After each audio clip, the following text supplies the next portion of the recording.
kwentong kakaiba, nakatutuwa, nakamamangha?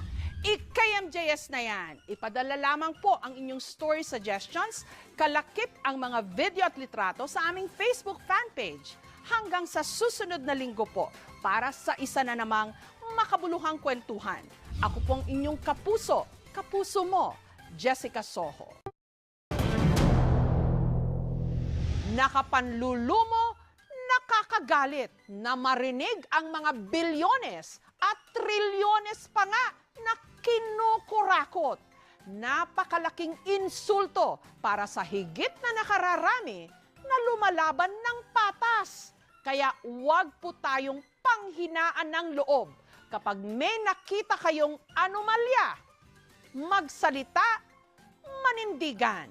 Samantala, meron ho ba kayong mga kwentong kakaiba, nakatutuwa, nakamamangha?